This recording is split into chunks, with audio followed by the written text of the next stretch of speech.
was quick. Hello. Hello. Oh my God. Hello, welcome to Honest Wargamer. I'm Rob, and I'm joined by the Falcon. Kaka! And and we're here for round 6 of the Capital City Bloodbath, a competitive event for ITC 40k. 120 players, Canada's largest. Canada's largest and best and brightest, possibly the greatest in the world, but Used by maybe CanHammer, exaggerating. who make these great hats. I don't mind a bit of swag. I'll sell out for a tiny bit of swag sometimes. Yeah, I'll sell out for practically anything if you've if you've ever met me, you'll know that.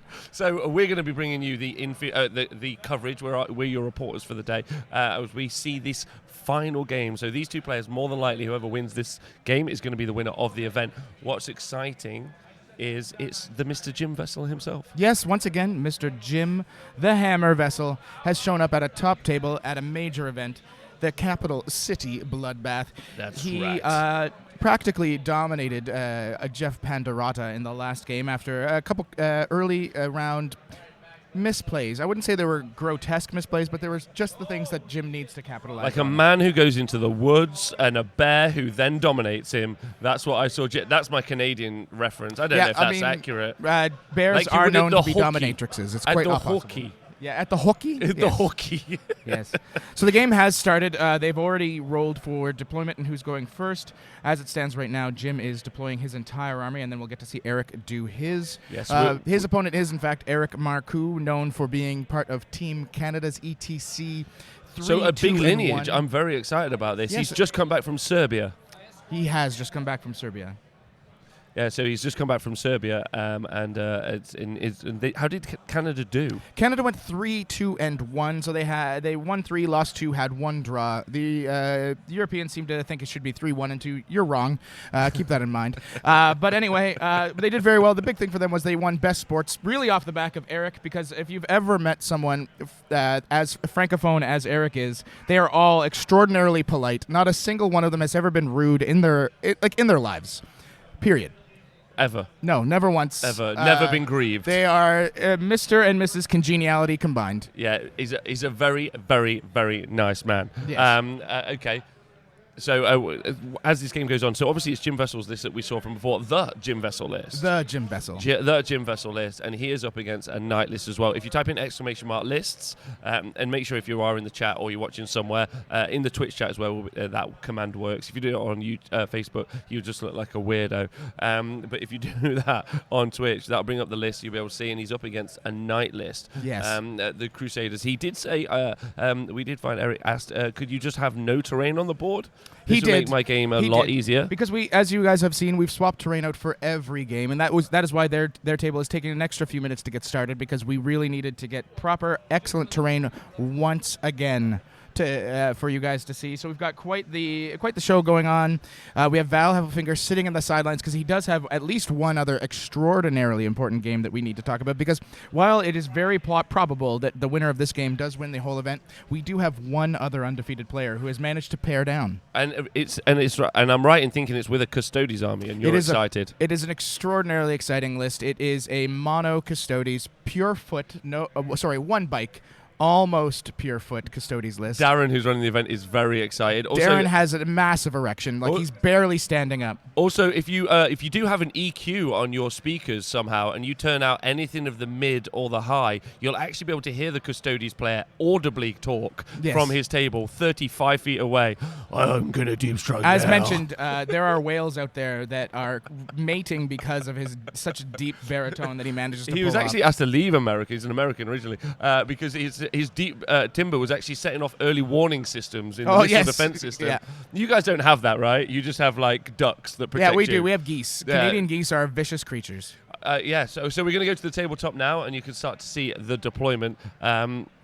Here we are. So there you go. You start to see some of the deployment. So Jim's put his army down first. Eric actually chose the side that he wanted to deploy, and you've seen Jim's deployment right here. There you go. So he's got the Demon Prince of Khorne right here, the Night Smasher, if I'm not right. Yes, that Demon Prince of Khorne, with relatively decent rolls, can take out 2 knights in a single turn if Eric lets him do it. Just being able to fight again, the amount of wounds he puts out is absolutely adorable to anyone that's not a Knights player. You can see here He's trying to zone out and protect himself with that one, I believe just looks like one unit of Plague Bearers. He would then have his Bloodletters, second unit of Plague Bearers. Oh, no, it's just because we need to move over a little bit to the left here. I will happily do that. Just we're doing a little spin. We're doing it. So there's your second unit of Plague Bearers right here. So he's got these kind of overlapped, cutting in this way. So all his Plague Bearers are on the board. He does have his... oh, I guess I'm told that is just 30. I just don't know how to count. So yes, Plague Bearers, 30 Plague Bearers in Deep Strike. The Horrors are in Deep Strike, and the Bloodletters are in Deep Strike for Jim Vessel. Okay, so as we start to see these units deploy on the board, because we're seeing the Knight Army from Eric being deployed right now, you got... yeah, we'll sort that. We'll just go over to Mr. Val Heffelfinger to give some context for what else is happening in the tournament. Then we'll come back, we'll look at the list, we'll see the first play. I know for a fact that Eric's got a seize on, so we'll try and make sure that we catch that if we can. Over to Mr. Val Heffelfinger. Yes, let's do it. Hi, everybody. I am Val Heffelfinger. I took a break, wiped the shine off my face because I don't like people seeing me shine. Here we are. Final round, everybody. You got a good setup already about what's happening on our true table number 1. First time it's actually happened all event. Eric versus Jim. We know what's happening there. Down on table 2, we got our last undefeated player. Pairing down versus Diogo Pita. He's the one flying Air Eldari. Lots of planes, 8 planes, and some very sneaky Venoms to run around for board control purposes. He's, of course, playing Eric, all about that base, no trouble. Truck, who, of course, has the Custodes list that Falcon just ran you down. So really what we're looking at here is with a Jim Vessel win, low scoring, and Eric just smashing it, Mono Custodes could potentially pull it out. Of course, Diogo has no losses on his sheet right now. He only has a draw that he got versus Dustin Henshaw. So, It's right there. if with a win for him, he's pretty guaranteed a second place spot because he's very high up in battle points. He's at 156. Jim also sitting on 156. Eric Marcoux, way out in front, 172 points. Pretty much uncatchable with a win, I would think. Just going down the list a little bit, a lot of names that we've been talking about all weekend on the one loss, sort of setting up as, bridesmaids on this podium. Stephen Pamprine. You guys might think I have a crush on him. Not true. I just think he's super handsome, tall, and a former NCAA athlete. I mean, there's nothing wrong with talking about him all the time. Of course, we also have Team Tim Ditlifs. Good Lord. He took a hard L in the first round, but he's battled back with 4 wins rattled off. Ridvan, Scary Martinez, with a loss, of course, last round sitting in 7th. We saw Jason Sparks. Dan, the Danimal Platt, still on 1 loss. And a couple of course, Jeff Pandureta. He's sitting in 12th right now after his loss last round. So there's lots of familiar names and faces as things start straightening out and the rest of the people behind the leading pack start to get ordered properly. I'll make sure to let you know about it. We'll get some of the interesting lists up for interviews, and you can yell about how you don't want to see my face. You just want to see the top table. So why don't we kick it back to the booth, and I'll leave it in their capable hands.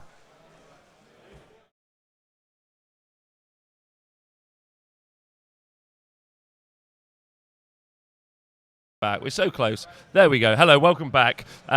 It's Rob and the Falcon bringing you the final game, a very important game. So you saw while Val was giving us the feedback, you saw Eric try to seize and failing. He did. Jim was, and if you couldn't see, closing his eyes. He had both hands over. He was terrified As soon as Eric rolled and failed, there was a lot of screaming, and then Jim flipped the hat backwards. In case you don't know, that is the general Sly Stallone symbol that the game is on, and that Eric is practically we effed. are ready to rock. Let's go to a quick top down right here so we can get the minutiae of the game. Yes. And we'll talk about where we think movement's happening, and then we'll go to the nicer, fancier cams at some moment. Perfect. There we go. There so we go. Let's talk a little bit about how the deployment went. So as we saw before we cut to Val, Plague Bearers all along here making their nice little line of protection. In case of the siege, right? In case of the siege. Within this ruin here, we had a Poxbringer, Ahriman, I believe it was, and then a unit of Brimstones. And 2 units of Nurglings. And a single unit of Nurglings. Oh, a single unit of Nurglings, okay. In the top right-hand corner, Eric deployed, he has 1 unit of Talarn infantry in there, along with his 2 Basilisks. That he's going to be raining hell down upon his opponents with. He's got his 3 Crashed Crusader Knights directly in the middle. In here, he's got, I believe it's 6 mortars, along with another infantry squad. He did put a Calidus into Deep Strike, and he is outflanking another one of his infantry squads due to Talarn. And also a tank commander. And yes, a tank commander. Is also. also. Is that correct? No. No, I don't even believe he has a tank commander in this list. There was something else deep striking. Yes, I believe it was just the Calidus and 1 unit of infantry for Eric. With a company commander. Yes. I mean, almost as good as a tank commander. Well, what's excellent about what's the big thing about that is it's going to be able to claim objectives really quickly if it needs to once he outflanks with that dagger, because the Talarn will be able to move in advance, do all sorts of shenanigans, be able to grab these side objectives if he really needs to, or come in for some sneaky plays if Jim leaves anything in his backfield unprotected. Absolutely. Now, Eric obviously has got, like, if we're talking about the units that we see that are going to impact the game here, you've got to talk about these 3 knights, right? Yes. You just have to. That is the army. That is the army in all and effect. A little bit of support from the Basilisk, but effectively there.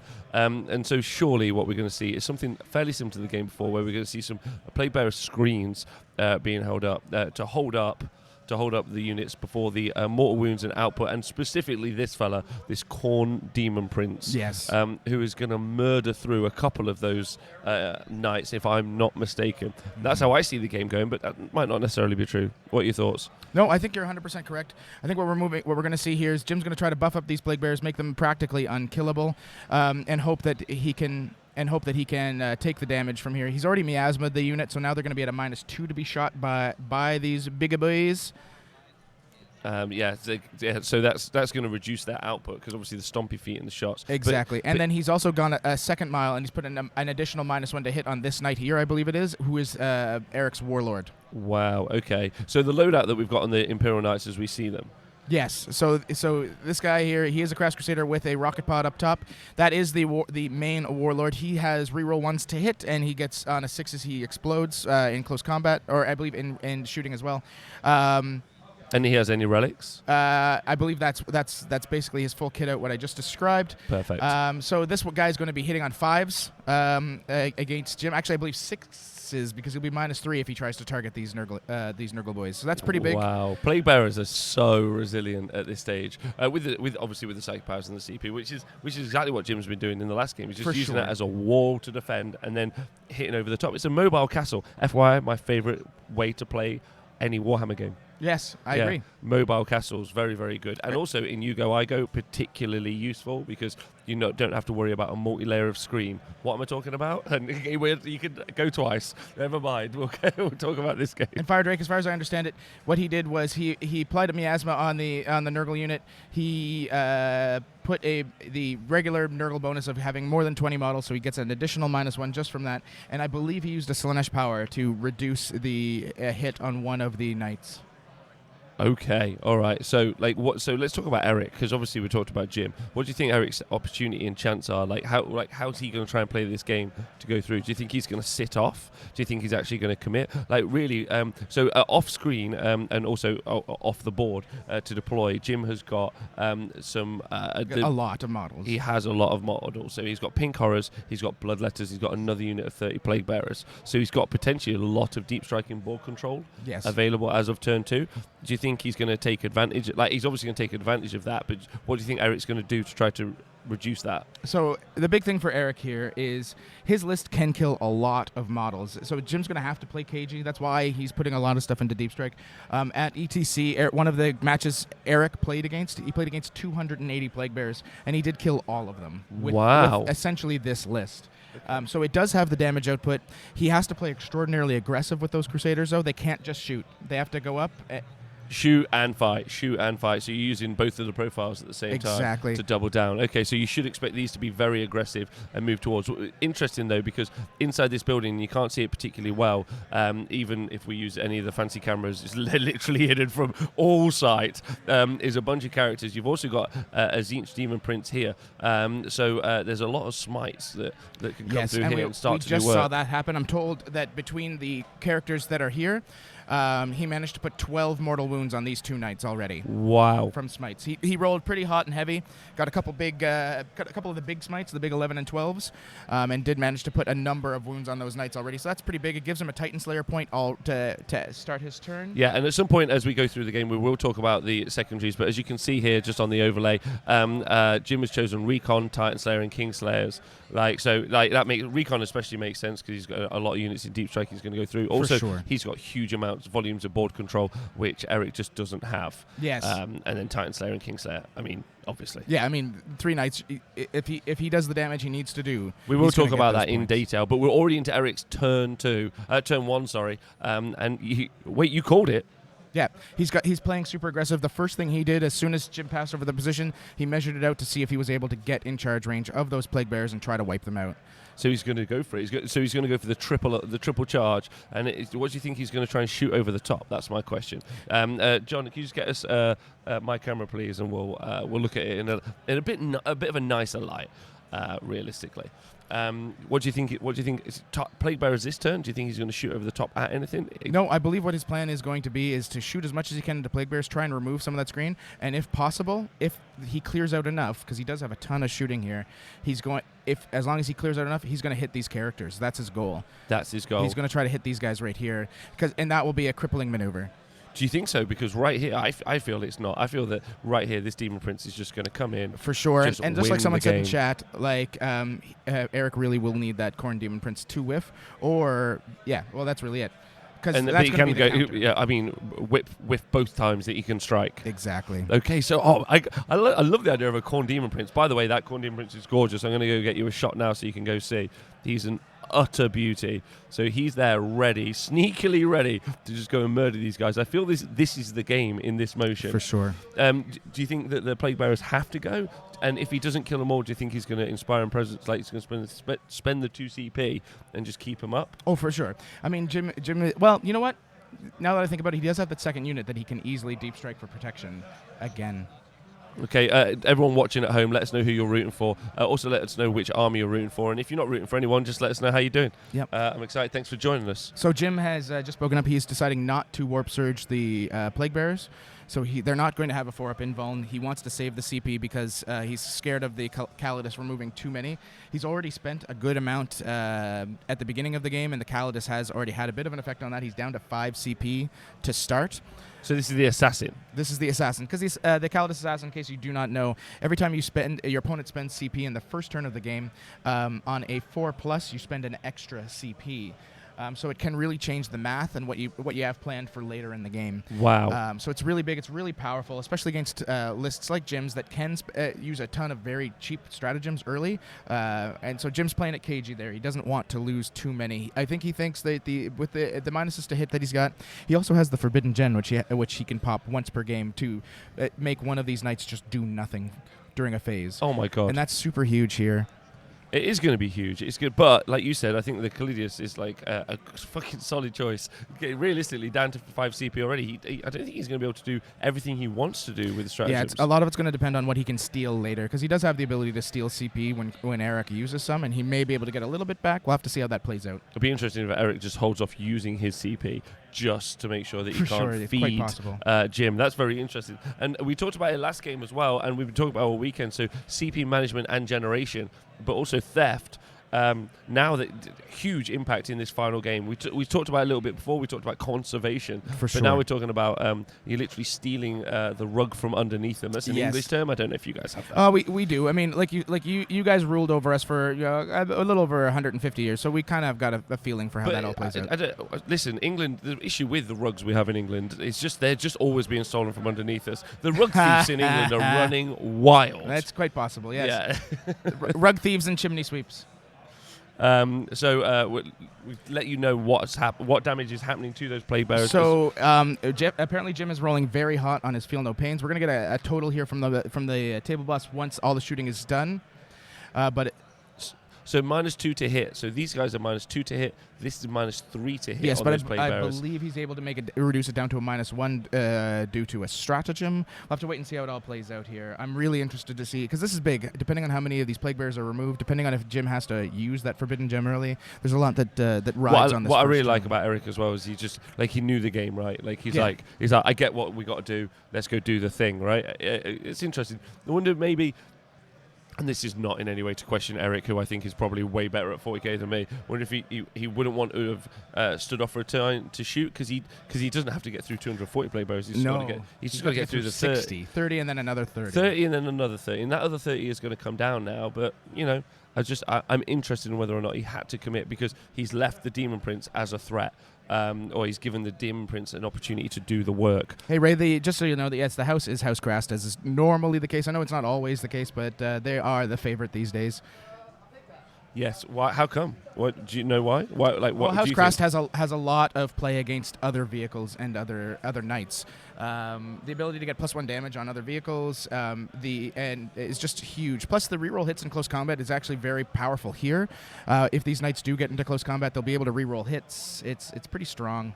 He can do a lot of damage to these plague bearers in close combat. That's why he's being so aggressive. Because he needs to clear all these screens right away. The only problem is, of course, that Khorne Demon Prince can do so much damage once it comes in. Yeah, it's there's a volume of damage coming in, so he's waiting for the shooting to be resolved into the plague bearers. I'm assuming all of the shots are going into the plague bearers. Oh yeah, I believe they have to, just because of the psychic abilities that Jim's going to use. So right now it looks like we're going into the basilisk shooting. The knights have already done. Table boss, can you tell me exactly how many plague bearers were lost to the knight shooting?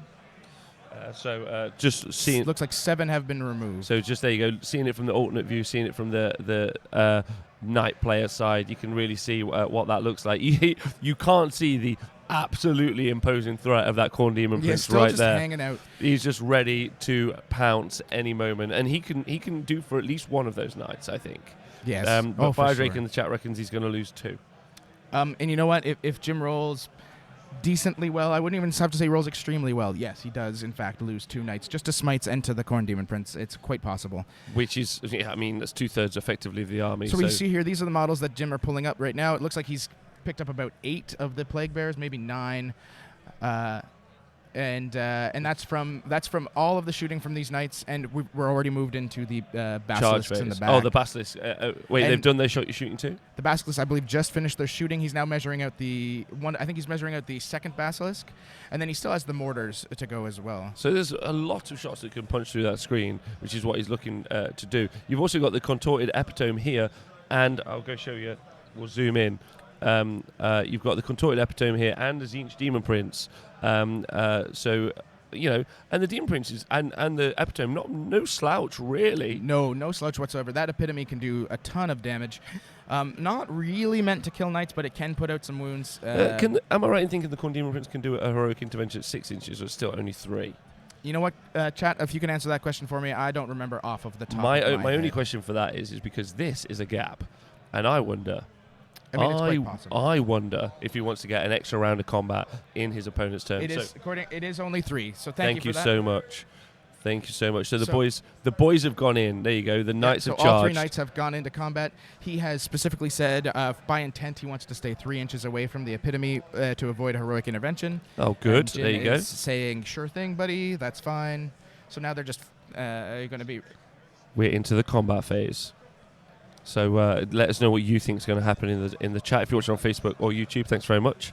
appreciate that. Also, you can see we're currently in Eric's turn. You can see he's chosen as his secondaries the Reaper, Engineers, and Kingslayer. So those are the secondary choices he's got. Hasn't yet killed a unit this turn, but also neither did Jim in his turn. No, and I think that's a big deal. I shouldn't say it's a big deal. Jim has definitely played that knowing he wasn't going to kill a unit that first turn. All of his damage is going to come out turn 2, turn 3. It's a counter-attack army. I've seen it play twice now. That's all it is. It's a counter-attack army, and I mean an amazing one. It's got a lot of tools in behind that Plague Bearer wall, but and we saw a similar version with the Death Guard list we saw earlier, but that's what it does. It wants you to hit it in a game where people want to go hit things. Yes. So Eric did spend a CP so that his knights have exploding 6s across the board in close combat. Gammy, thank you for listening all the way over in Australia. You're right. It will so come down to the priority roll, which is not in this game. So the first knight has gone. He killed 6 Plague Bears, but Jim actually made 4 of the Feel No Pains. Wow. So once again, only 2 models removed on that first set of attacks by the knights. Eric's now moving in for his second. Yeah, you're right. The guys in the chat working out whether or not they think that this is the knights are just going to go down all 3 in the next turn. I think that's quite brave. But over here, in this building, is a collection of characters as well to come and do some work, which I think is interesting. I believe these ones, they're not super combat-y, the ones that he's hidden in the back here, but they do have some smites they can put off. You also, the other thing I was going to, they're not super combat-y, but the smites are going to be a big deal against knights, right? Like, For sure. it's just easy output. The thing I was going to say is there's a lot of board space and a lot of board control being given up by the knight army. Yes. And Jim obviously chose to go first so he could extend into that board. And I think that he's done that so that when he brings in all his deep strikers later, so not only is everything you're seeing right now what Jim can bring to bear in his next turn, he's also going to put a bunch more stuff on the board next turn to bring to bear as well. Yes. You're talking 20 Bloodletters, Pink Horrors, and another unit of Plague Bearers. So if they really wanted to, this, I don't think they're going to, but this part of the army could even do a fallback and then let the Plague Bearers come in for another defensive line. They definitely could. I mean, Jim played it right. He talked a lot about how he's normally a go second army, but in this case he needed to get those debuffs off the knights, and the knights are done fighting with shooting and close combat. Only 12 Plague Bearers killed. He still has 18 left in that That's unit. incredible. How many points went into them? Like Yeah. a lot. Yeah, that's, well, I mean, it's 3 full Crass Crusaders, one of which I believe has taken 4 wounds, the other 8. So like, he's already a little weakened. Like Ray has been saying in chat, he believes it'll be 2, if not 3 knights killed just because of the wounds they've already taken. It's hard to say if that is the case. I mean, of course, that'll be a really quick. I'm hyped to find out, though. I'm hyped. I'm really happy Eric just whomped in and was like, look, let's get it done. And look, Jim's straight in there on his turn. Yeah, so let's. It's Jim's turn now, so he's active. We'll get the score, if any was scored, by Eric in that turn. Yeah, we're just about to get a new sheet here to see how that turn 1 ended. We'll get that to you guys momentarily. Our table boss is just doing some counting up while Jim starts his movement. So as you can see, the Khorne Demon Prince is getting a little... It's getting a little frisky. It's getting a little frisky, coming up this way. Left himself a little bit of room so he can possibly get in here to tag him, or go this way if he needs to. The Plague Bearers have moved up to tag this to get a little closer but so and this friendly. isn't Jim's turn yet. Sorry, this is him. This is him attacking back, right? Striking back? Yes, this is just him This fighting is him back. striking back. So that's my bad call. Apologies. That's Apologies, everyone. So yeah, he's striking back there, so that's why he's doing all the piling in with these Plague Bearers here, because we haven't yet had the leadership check. Because the question in the chat, which is a great one, is he going to roll it out? And obviously he's got Sloppity Barpipe. I reckon he's here and tied in, so he can roll 2 dice looking for a 1. Or is he going to spend the 2 CP, which he probably doesn't want to do? No. He's going to want to use those to generate. So he chose to roll. He wanted to save his CP. He chose to roll. He chose to roll, hoping for the 1. He rolled a 2. So with the 12, he rolled a 14. He loses, I believe, another 7 models. So he still does have 11 remaining in the unit. But he chose to take the chance, because on the 1, it's absolutely brutally effective against Eric there.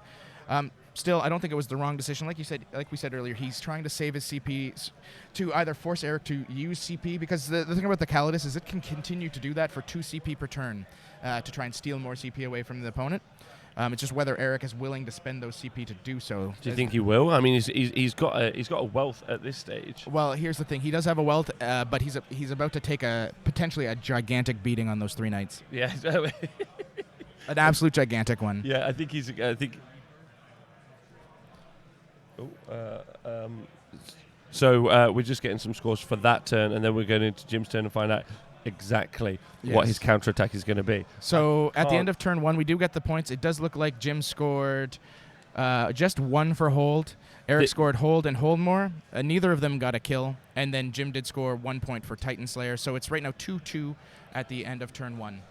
This, by the way, exactly what the best 40k player in the world right now in the ITC looks like. A gallant man, a gentleman. There he is. That's Mr. Jim Vessel himself, making no qualms about he's straight in. He's absolutely fearless. Doesn't care what he's got to do. He is just on it. VJ Ray, if you type in !lists, you'll be able to see the list and read it all to your heart's desire. Oh no, the relics won't be on the list. You are correct. We talked about it at the top. I'll try and bring it to you again later. Yes. So the relics on the knights, if you were asking, one of the knights has a 2+ armor save, and the warlord is rerolling ones to hit and explode and has exploding 6s.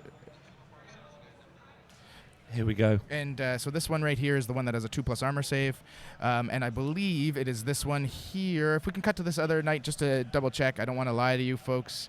Oh, sorry. Yes. Okay. So yes, this is your warlord. This is your 2+ armor. This guy, Eric, was like, "F you. You're not important to me." He has absolutely nothing. No special. relics. He's just going in his pants and his trousers, and he's ready to rock it. For sure. Look, Jim's taking some time to decide what he's doing. That's interesting.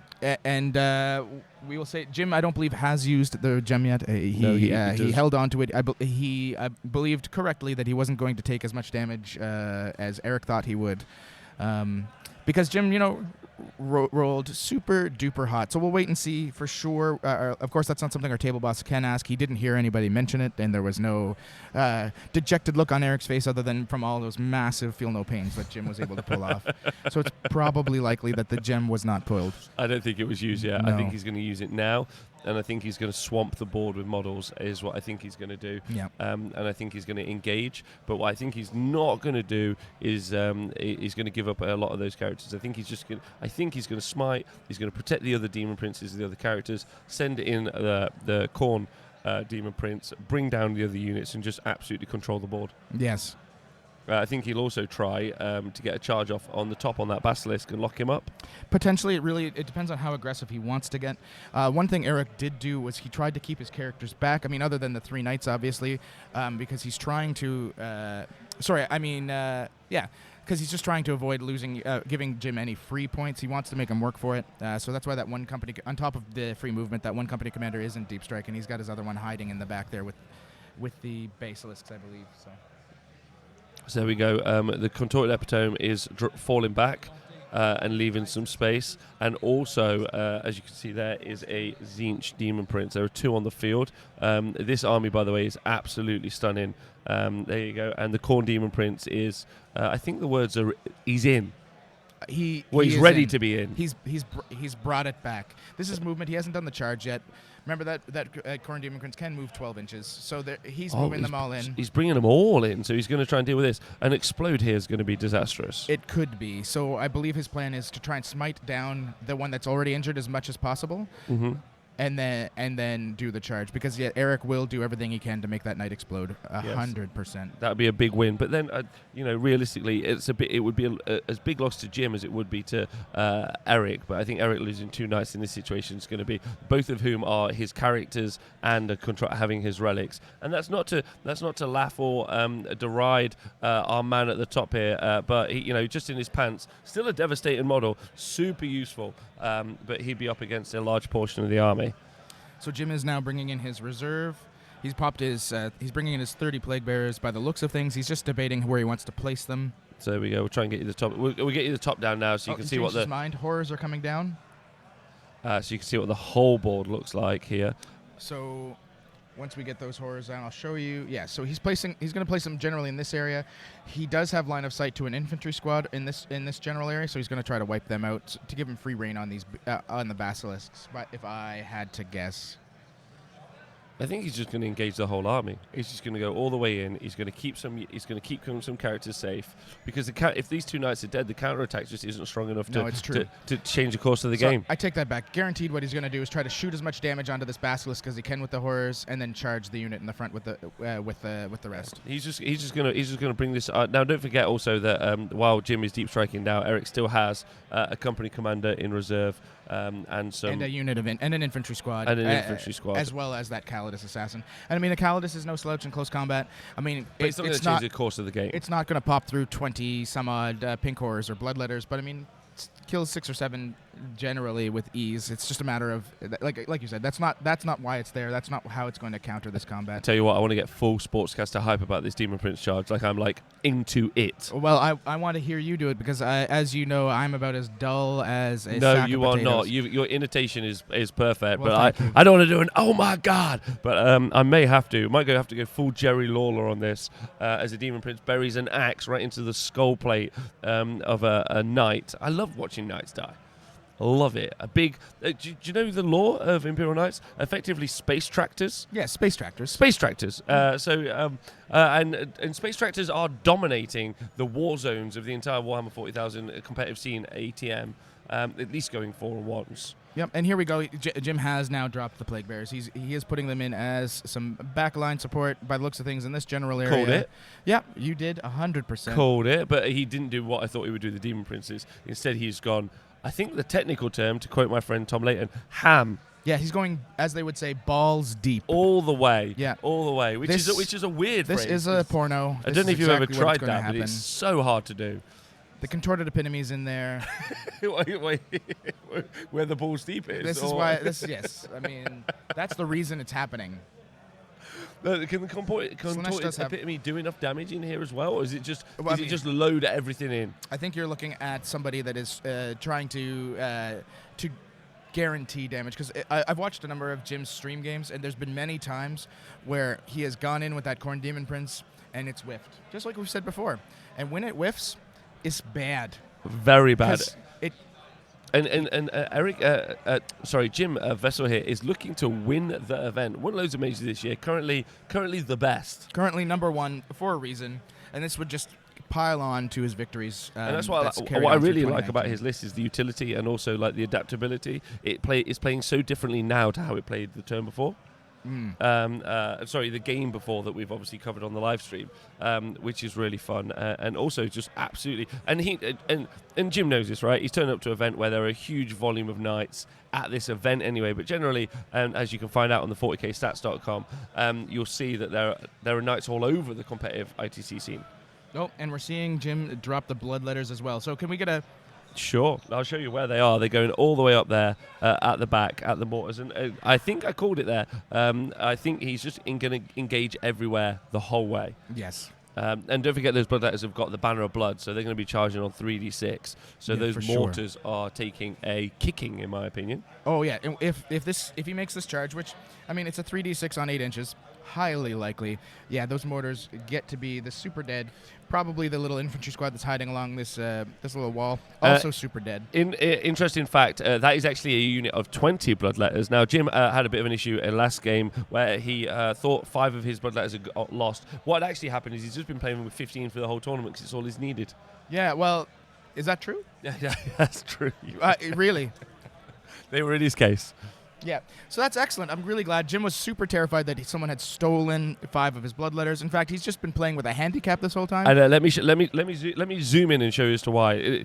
Jim Vessel's army is absolutely stonkingly gorgeous. Look at that. There you go. Normally, you see these fellas sprayed red, dry brushed a bit, but that is not the army that you're looking at there. You're looking at a group of gorgeous, murderous bloodletters. Oh, 100%. Although do mortars contain a lot of blood? That's an interesting question. I wonder. Well, the guys around them definitely do. They're just essentially meat sacks.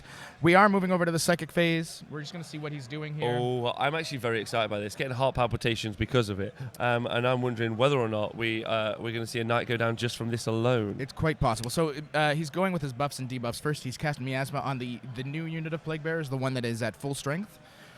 So this is the unit at the back here. Yes, and his defensive backline at this stage. And he's put Flickering Flame on the Horrors here, so now they're going to get a +1 to wound, so they'll be effectively, if the Changecaster's nearby, wounding that infantry squad on 2s. Okay. So do you think he's going to do for that and then charge the Basilisk? Is that the plan? It's hard to say. It's either that or he shoots the Basilisk, and now he's going to be wounding it on 4s. And then charge the unit. Both are, I think, are fine options. I think he's going to go for the Basilisk and lock it in, because it just reduces what he's going to do.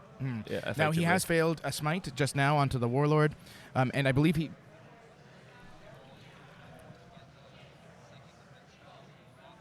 So yeah, smites going into the Warlords. There's a variety of smites here. There's at Plus least the targeted smites that 1,000 Suns can do. So after he failed that smite, Eric has chosen to put the psychic defense that knights can take. I believe it's a 4+ feel no pain against smites. Yes, it is. On his other knight to try and protect it a little better. So we'll see what happens here. So he spent some CP, so he's down some CP now from Eric. We'll find out the volume of that. And yes, Lonely Sandbar, you're 100% correct. He's been playing with 15 for a very long time. He only switched to 20 in the last, say, 2 tournaments. Quite possible, just brain fart, grabbed his old list, but with a contorted epitome and went with it. Very, very likely, especially when you play as much as he plays. So Jim did perils on his latest smite, and he's going to be rolling D6 on the damage this time instead of the D3. Oh, on which unit? Who's cast it? Oh, sorry, it's the Zinch's Firestorm, not smite. So he's going to roll 9 dice. Any 6s cause mortal wounds.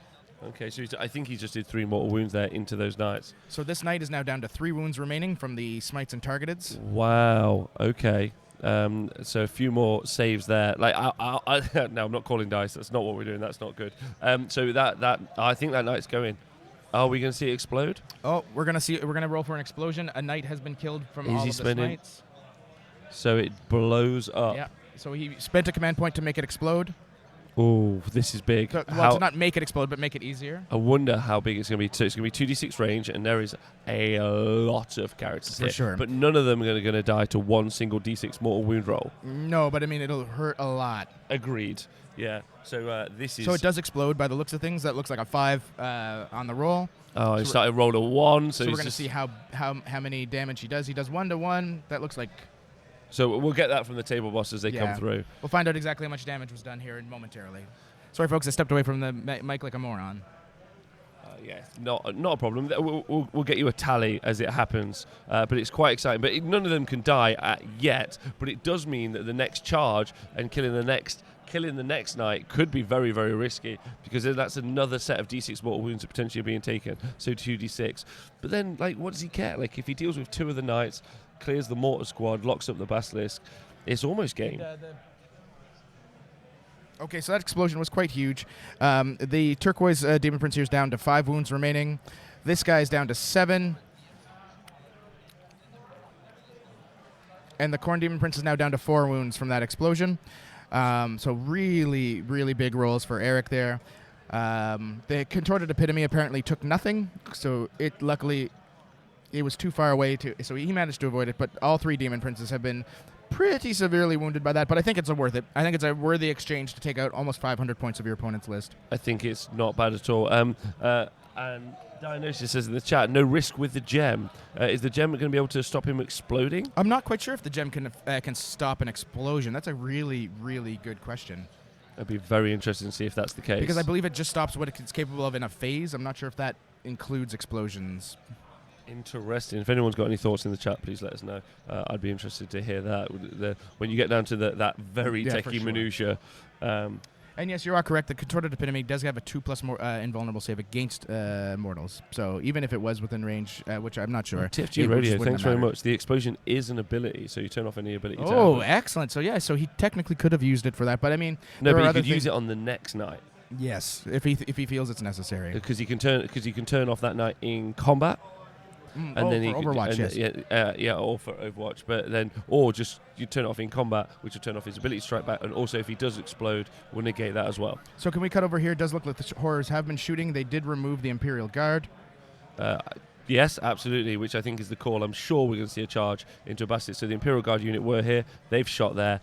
I reckon we're going to get a charge into the Basilisk. I would not be surprised, yep. So I think that's going to be pretty important. Looks like Jim's making fairly quick work of Eric's army. But but it is ITC, so it's all about the points on the board. Currently 2-2, Yes. with all the secondaries to happen. Kingslayer, Titan Slayer, and Recon for Jim.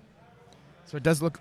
I think the Jim's thoughts here is he's going to, when he charges, he's actually going to also declare the Knight with the Horrors to soak the Overwatch, because if they make that charge, that's much better for him, because then these Demon Princes can just get in with no problem. Yes, it's very exciting, and obviously, And it looks like that's exactly what he did. What's he done? It sounds like he charged both the Basilisk and the Knight. In Overwatch, he lost a Horror, so he's getting to place a Brimstone. We're just going to wait to see exactly where he places it. But my guess is it'll be somewhere around here, so he makes that a 7-inch charge into the Knight. Stop the Overwatch on the Demon Princes. Stop the Overwatch, and then the Demon Princes. That's some good play. That is just some absolutely great play. We'll see if that's exactly how it plays out, but that seems so to be does the that and he the locks them concept up here. because he's doing Overwatch now because the battle cannon's still firing. I believe we just heard. So if he does make the charge, wow, that's great. I really like that personally. Yeah, it's a really excellent play here. We're just going to wait and see exactly how it ends up. Yes, we've heard that. Isn't that called Fire Drake says I called it. He's like, I'm all about this. It's going to be done and done, he reckons. Yeah. Everyone in the Twitch chat, let us know what you think. If you think that's the case. Eric must have known that this was going to be the reaction. Or do you think he's already won 5 games at this tournament. He's in the Canadian ETC team. He's no slouch when it comes to 40k. He's definitely no slouch. But this is a hard matchup for him because Jim plays Knights all the time. And he's spec to play Knights, right? Yes. Like, he knows he's at an Yes, event he ready knows how to do it. this. So the Horrors rolled an 8 on their charge, and with the help of that extra spawned Brimstone that he popped right here, he is able to get into the Knight. And we'll see if he manages, based off of consolidations and pylons, to tag the Basilisk as well, which looks like he's going to try to do. Wowie. And then once with the Basilisk tagged, that shut down almost all the output that Eric's going to be able to bring to bear in the next and turn. I believe you are correct, Lonely Sandbar, that it is a blue Horror, but yeah, it would be a blue Horror.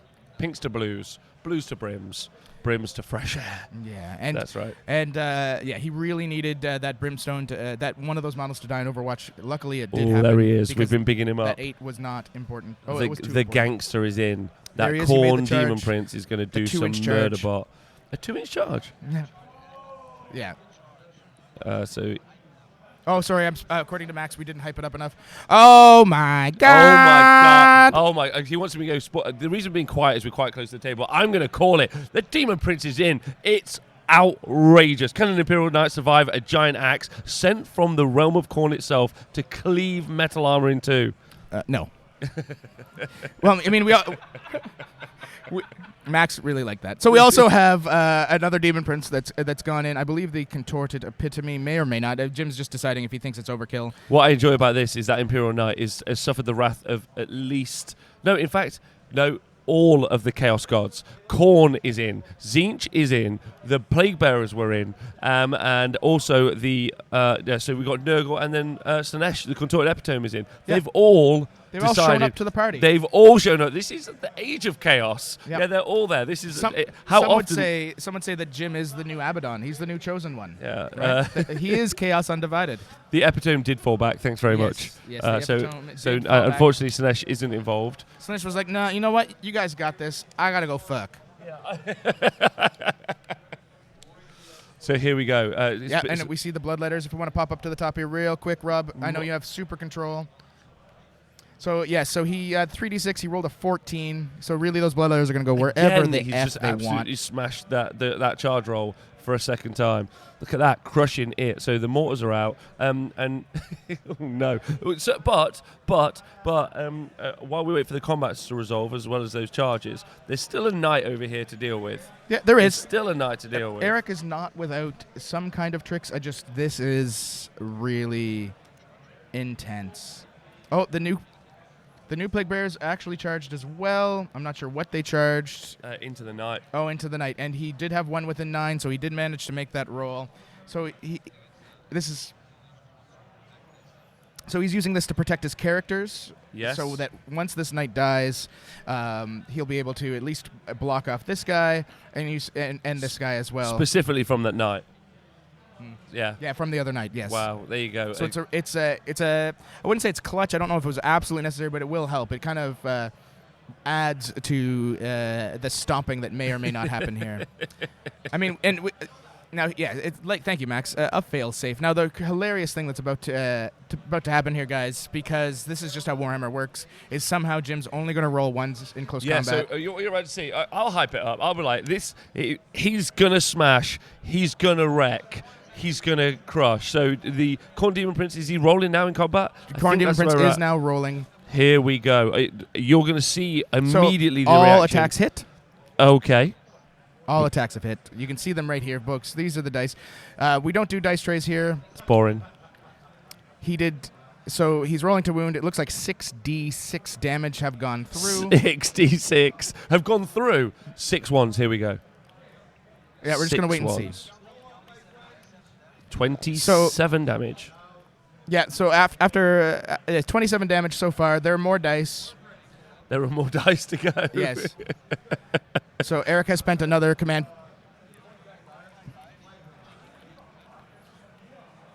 So apparently the knight exploded. It sounds like it exploded again. The knight exploded again. Wow. So he spent the command point to make the knight. He did spend the command point to make it explode again. It killed the Khorne Demon Prince. Killed the Demon Prince. Does Does it kill the rest of the Demon Princes here? So there's fusion reactors. He looks like he rolled about a 1 for the mortal wounds. Rolled it into a 2. So this guy now has 3 wounds remaining from the explosion. And do you know what? Eric might have comfortably played for this trade and would be happy about that. But because he's got no board control, because he doesn't have enough bodies, the ability to deep strike the bloodletters and also the pink horrors here has just meant that Jim has still just locked down the board. For sure. There we go. Boom. So he lost 2 of the Demon Princes. No, 1 of the Demon Princes. There we go. That Khorne Bloodthirster. Not Bloodthirster. Demon Prince of Khorne. I don't want to say he cares not, because I hate it when people say that. But yeah, for sure. He does care not. And you can finish the sentence off at home. Everyone in the chat very happy about that. Yeah. So Eric spent all but 1 of his CP doing all that. He did manage to bring this Demon Prince, I'm told, down to 2 wounds, and this one is down to 3. But he lost just about 1,000 points of his army, and we still haven't done the combat up here. Can we get a camera up there of to course see we can, just boss man. the No problem. absolute murder that's about to happen? do a big shout out to the Falcon doing this coverage, because crushing it. Mortar dead. That's right. There's a demon summon from the warp with hellfire swords, and they are absolutely going to burn through a couple of lads and their thud guns. What's wrong with my arrows? You please tell me what is wrong with my arrows. Those arrows are There's perfect. absolutely nothing How dare wrong you, with sir? this. How dare Nothing you? wrong We with are that. professional We have sports never done commentators. anything like This that. is the most professional stream you'll watch today, at least. Yes. I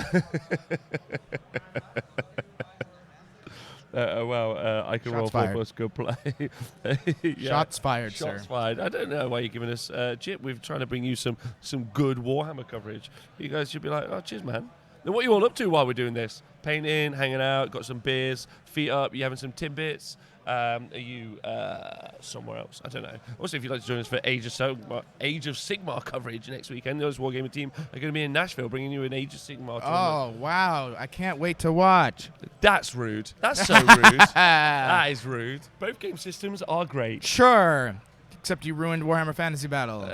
I didn't. I'd also like to shout out again. I've done it 1,000 times, but I think I need to get Darren running this, the CanHammer man himself, having us here to do this. I've had an amazing weekend because of him. So I want to say thank you, and obviously everyone else who's helped with the show has been great. Yeah, he's a nice man, but he feeds me Chinese food that almost gave me a stroke. So I believe the Bloodletters are done attacking. They killed 6 of the infantry. They split attacks. 6 of the infantry squad that were up or hiding underneath behind that wall have been killed, and 3 of the mortars have been pulled from the 6. And the leadership checks are going to happen now as well there for that little infantry squad. So they're gone. Another infantry squad over here. There is now. Don't forget, Eric's been very smart. He's put 2 power units in reserve. Yes. But not only a full 10 infantry squad, 10 men infantry squad, a company commander. And in any other game, it's a slick play. In this game, I'm not sure what they're going to be able to accomplish. They'll be able to commit really hard, I think, to... thank you very much, everyone. Yes, thank you, Mark LeBlue, for the beautiful commentary. So Jim has actually spent 3 more CP, I believe, so he can fight again with the Bloodletters. Yeah, makes at sense. The end. Well, that's what he's saying. Oh, You know what? Max has told me he changed his mind. Max is just full of good information. Thank you again, Max, for everything you've done this game, keeping us up to date. Yeah, so he's decided not to attack again. He changed his mind. He wants to save the CP just in case. So and we're still not forgetting, like that Bloodthirster Corn dead. Cool. 2 knights dead. It's a good trade. Yes. Absolutely. But there is still another big fat boy here, and he's not scared of fighting. He isn't, but... So we're moving into Eric's turn 2.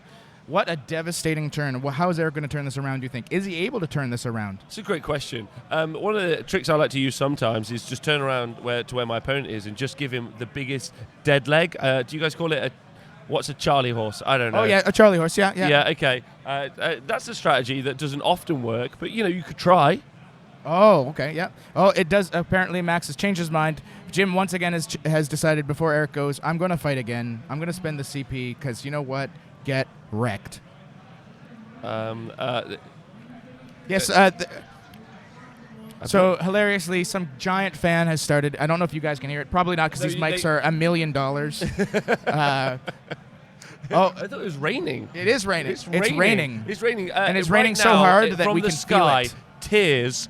Tears from heaven at what has just happened to those knights. Yeah, so can we just get a quick look here before we cut to Val? I believe Val has some updates for us from the other top tables. But let's just see what remains. And once that fight phase is over, we will cut to Val while Eric kind of thinks through his second turn. There we go. So those mortars going is going to be good. The infantry squad finally. And with the basilisk tied up, the only real unit on the tabletop that Eric has to bear is the 1 knight. That's the only unit he has to do anything with. I mean, he has 1 basilisk that can do something, and he has 1 knight, and that's essentially it, other than that infantry squad and company commander. But you never know. That's a 1-turn win, by the way. That was Eric Essentially, yes. Essentially, yes. It was 2 turns, but it was really everything happened in 1. Yeah, 1 turn, an absolute smushing, which is really...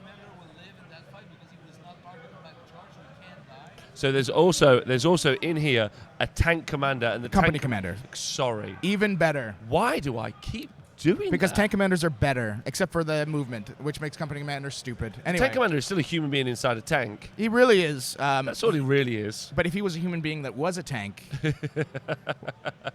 Scrivo's he'd lost be a it. dreadnought, I think. I think he'd be. That's a it was dreadnought. Thomas the Tank Engine. No, that's a train. That's a train. There we go. 2 mortars have been. Can I just say it? Because I haven't done it. Yeah, you do now it. I'm going to pick up my Canadian term. Lifted. He's lifted 3 mortars. He has lifted and 3 the mortars. infantry squad. It's been good.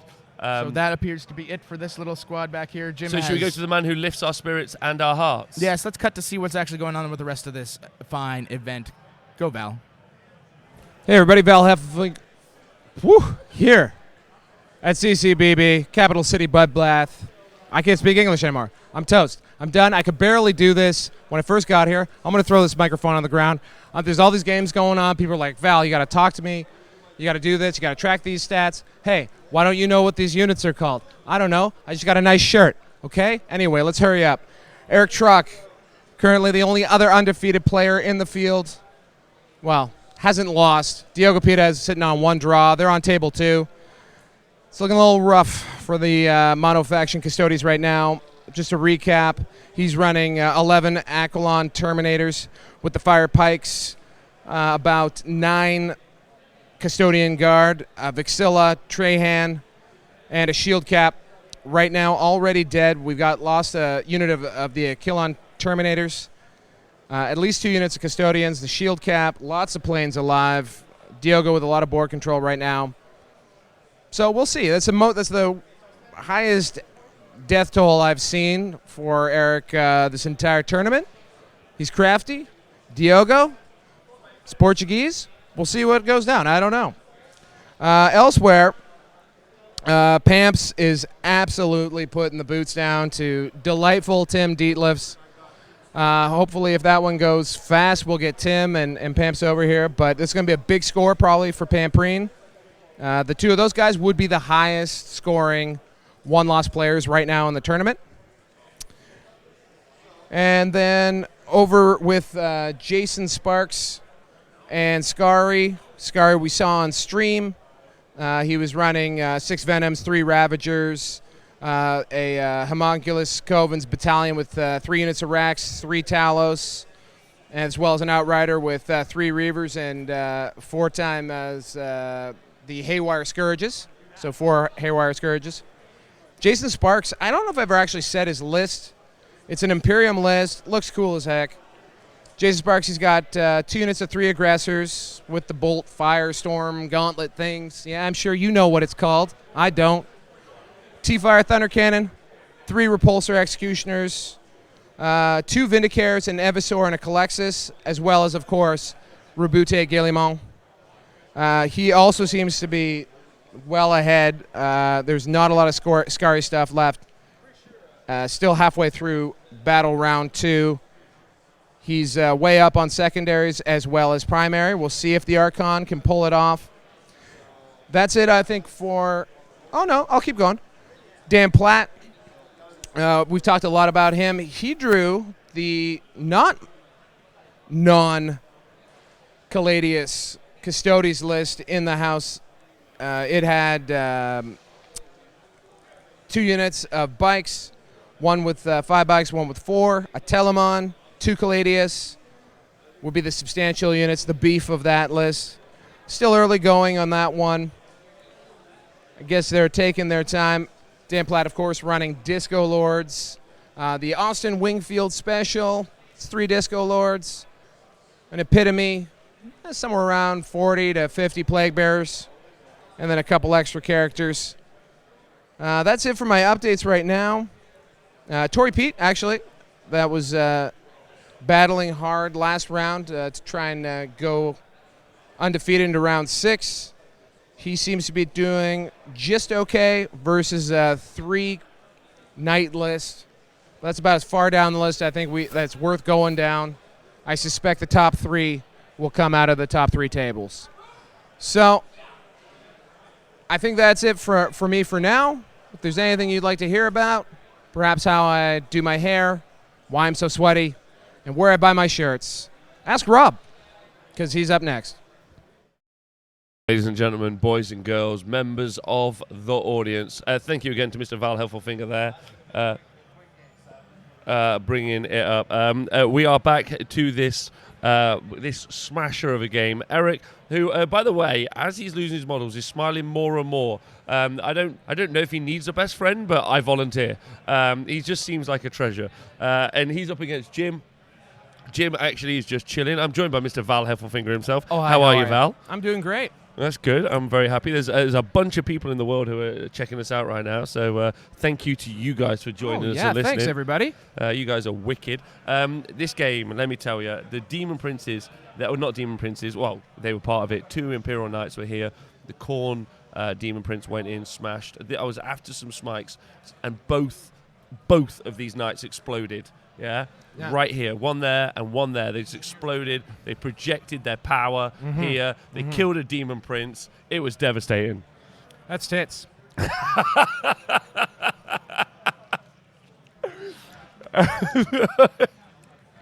What is a Disco Lord? We've been asked in the chat.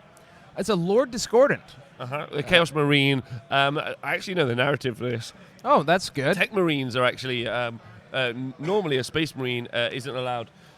Thank you very much, Val Heffelfinger. Normally, a Space Marine isn't allowed the secrets of the Mechanicum, but they sometimes go and get trained to be a Tech Marine. There's also an evil version of that. Yes. And some of them become Lord Discordants, and they ride because machines have spirits in the Warhammer 40,000 universe. However, I'm pretty for sure Chaos, it's just AI, but whatever. Yeah, exactly. But for Chaos, they put demons inside of them. So imagine it's kind of like a psychic man, although he's not a psyker, who has taken control of a sentient spirit inside of a machine and then is riding it. That is about as metal as you can possibly get.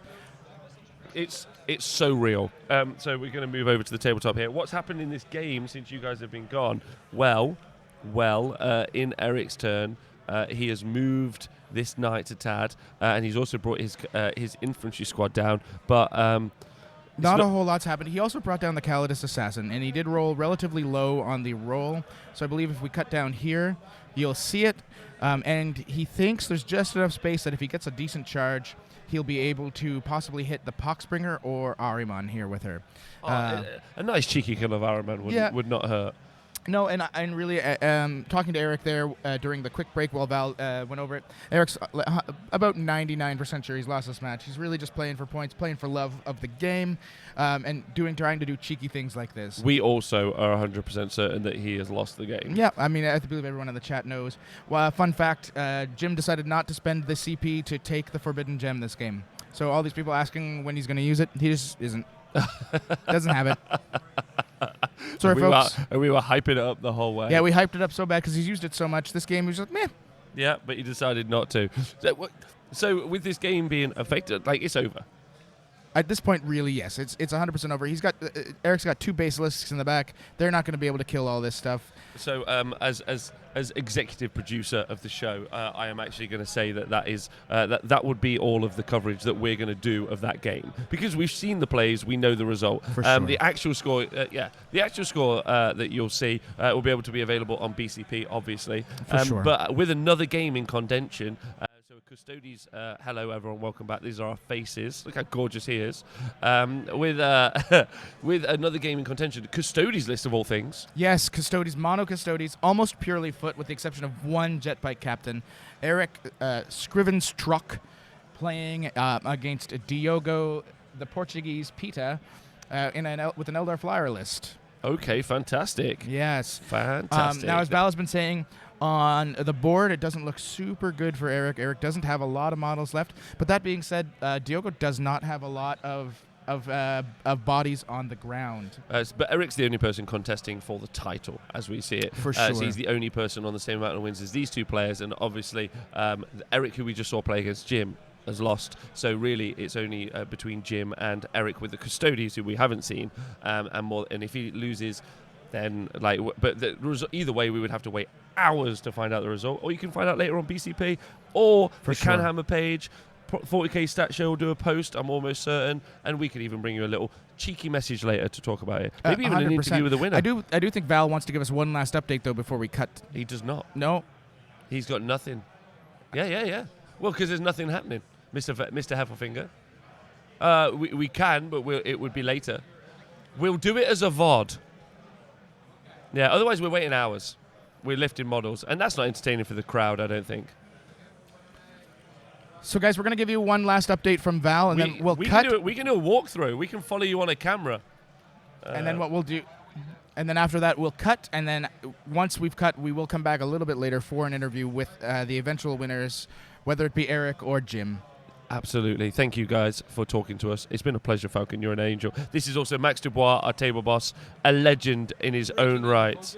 Yeah, he's done well. Look at that. This is what top-tier professional T-Sports commentary looks like. Be scared. So let's go over to Val. Let's cut over to Val. Okay, I think Scribo's trying to find me with the camera. Currently, I'm live table side with Diogo and Eric Truck. This, of course, is Custodes versus a whole lot of Eldaria Flyers and some Vipers. Not even close. Venoms. Come on, Hef. This is your last hurrah. This is the last time I'm going to be talking to you guys. Let's get something right. So the way I'm seeing it right here, Diogo's got about 8 secondary points right now to Eric's 4. He's also leading slightly on primary. But we don't know who's going to kill more and hold more here in turn 3. Still lots to be decided. Eric's got a lot of moves, so I don't think we can count him out just yet. The Jim Vessel win on the top table, of course, is exactly what Eric would need. Eric Marcoux, of course, being uncatchable for him with a win. So hopefully that plays out. Stephen Pamprine and Tim Dietlevs down here on table 3. Potentially a third-place winner here, depending on how things fall out of the top 2 tables. But it's probably going to be a big point win, high 30s or so for Steven. He's just stringing along Tim right now, trying to maximize his points. So that's kind of where it stands. Eric battling as hard as he can for every point he can get. And Pamps just cushioning everything he can do. So if that's everything, I don't know where the camera's pointing. And I will maybe just come over here. And Scrivo will race back to the table. And I'm going to hold up this man right here. I don't know if he's on, I don't know if the shot is on us yet, but Shot's on us now. This is Rob in the flesh. Rob, as we're winding this down, I just want to thank you for letting me stumble and bumble my way around this hall. Oh, no, you are comedy gold in my opinion. You've done great, and also can we talk about the Falcon a minute? What an impressively talented man! As this is just DreamTee. Scrivo, come in. He's got a lot of forearm. Yeah, Get get everyone here. Everyone here. Let's Team have a photo. debrief. Let's do a live debrief. All right. So I'm going to interview the stream team here. You got the X's. Okay, Max, what was your favorite moments of the weekend? Definitely the Timbits. But far and large, I think everybody can agree that I was MVP of the Timbits. You ate a lot of Timbits. They were just there. Now, I don't know if the folks at home know, but both Scrivo and Robbo had Dairy Queen for the first time yesterday. Score blizzards for the both of them. What did you think?